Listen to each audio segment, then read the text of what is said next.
আজ আপনাদের একটি অন্যরকম খবর শোনাতে চাই। খবরটি শোনানোর আগে একটু এর আগের যে তথ্যগুলো আছে সেগুলো একটু বলতে চাই। ইরানে হামলা চালিয়ে দেশটির সর্বোচ্চ নেতা আয়াতুল্লাহ আলী খামেনিকে হত্যার পর সম্ভাব্য রেজিম চেঞ্জ বা ক্ষমতার পালাবদলের পরিকল্পনায় আমেরিকা ও ইসরায়েল প্রথম দিকে রাজতন্ত্রপন্থী নেতা রেজা পাহলভিকে নয়, বরং সাবেক প্রেসিডেন্ট মাহমুদ আহমেদিনেজাদকে সামনে আনার চিন্তা করেছিল।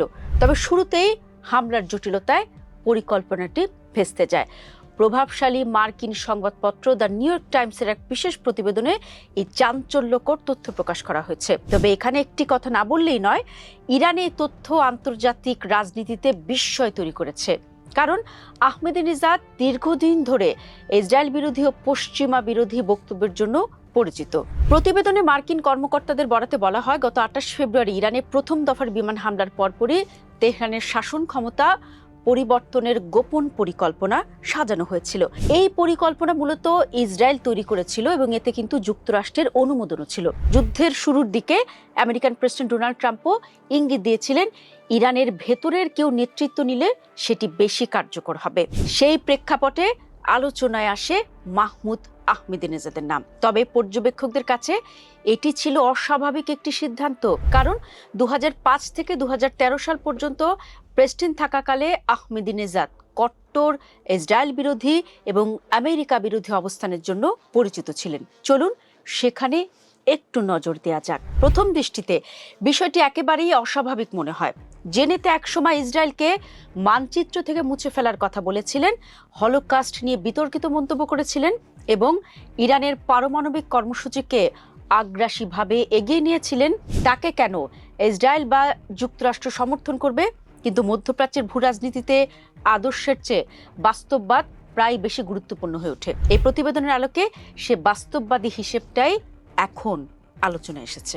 প্রতিবেদন অনুযায়ী ইসরায়েল ও আমেরিকার কিছু নীতি নির্ধারক মনে করেছিলেন যে ইরানের ভেতর থেকে এমন কাউকে সামনে আনা দরকার, যার রাজনৈতিক পরিচিতি আছে, রাষ্ট্র পরিচালনার অভিজ্ঞতা আছে এবং যিনি ইসলামী প্রজাতন্ত্রের ক্ষমতার কাঠামো সম্পর্কে ভালোভাবে জানেন। এই জায়গাতেই রেজা পাহলভির তুলনায় আহমেদিনেজাদকে বেশি কার্যকর মনে করা হয়েছিল বলেই ধারণা করা হচ্ছে। পাহলভি মূলত নির্বাসিত রাজতন্ত্রপন্থী শিবিরের প্রতীক। পশ্চিমা মিডিয়ায় তার পরিচিত থাকলেও ইরানের ভেতরে তার সংগঠিত রাজনৈতিক ভিত্তি কতটা শক্তিশালী তা নিয়ে প্রশ্ন সবসময় ছিল।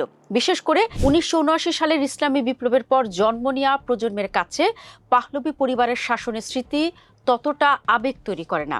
ফলে তাকে হঠাৎ ক্ষমতায় বসানো হলে সেটিকে বিদেশি চাপিয়ে দেওয়া নেতৃত্ব হিসেবে দেখা হতে পারত।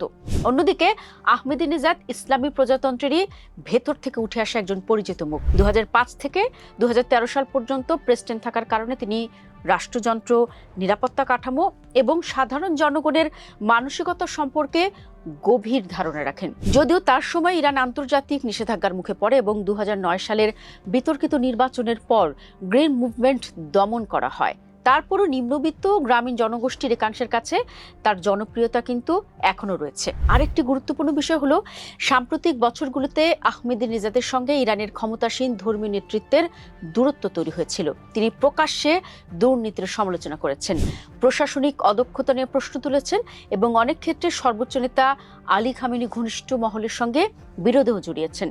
ফলে কিছু পশ্চিমা কৌশলবিদ হয়তো তাকে এমন একজন ভেতরের লোক হিসেবে দেখেছেন, যিনি আবার একই সঙ্গে বর্তমান ব্যবস্থার সঙ্গে দ্বন্দ্ব আছেন।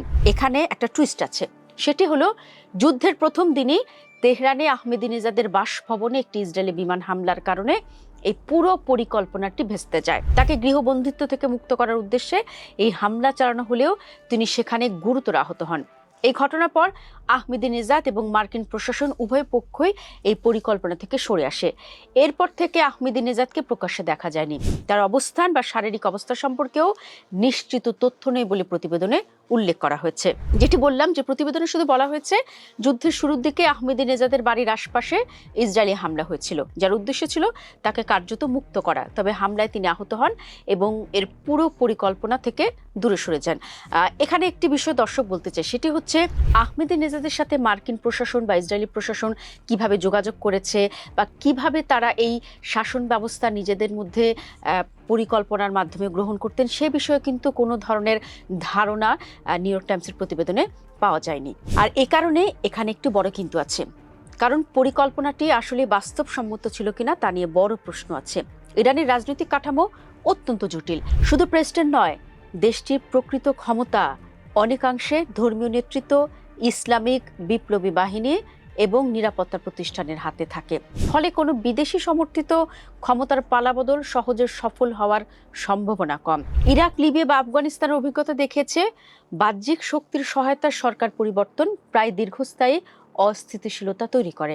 এছাড়া আহমেদি নেজাদকে ঘিরে ইসরায়েলের ভেতরেও কিন্তু সংশয় ছিল বলে প্রতিবেদনে উল্লেখ করা হয়েছে, কারণ তিনি অতীতে শুধু ইসরায়েল বিরোধী বক্তব্যই দেননি, বরং ইরানের পারমাণবিক অবস্থানকে কঠোরভাবে সমর্থন করেছিলেন। ফলে তাকে ক্ষমতায় আনা হলে তিনি সত্যি পশ্চিমা ঘেঁষা হবেন নাকি আবারও আগের অবস্থানে ফিরে যাবেন তা নিয়ে কিন্তু অনিশ্চয়তা ছিলই। সব মিলিয়ে নিউ ইয়র্ক টাইমসের এই প্রতিবেদন শুধু একটি গোপন পরিকল্পনার খবর নয়, এটি মধ্যপ্রাচ্যের ক্ষমতার রাজনীতির গোপন বাস্তবতাকেও উন্মোচন করে। আদর্শিক অবস্থান, পুরনো শত্রুতা কিংবা জনসমক্ষের বক্তব্যের বাইরে গিয়ে পর্দার আড়ালে কৌশলগত হিসাব নিকাশ কিভাবে কাজ করে এই ঘটনাটি তারই উদাহরণ। পাহলবির বদলে আহমেদি নেজাদকে বিবেচনা করার ধারণা হয়তো শেষ পর্যন্ত বাস্তবায়িত হয়নি, কিন্তু তা দেখিয়ে দিয়েছে আন্তর্জাতিক রাজনীতিতে অসম্ভব বলেও অনেক সময় কিছুই থাকে না।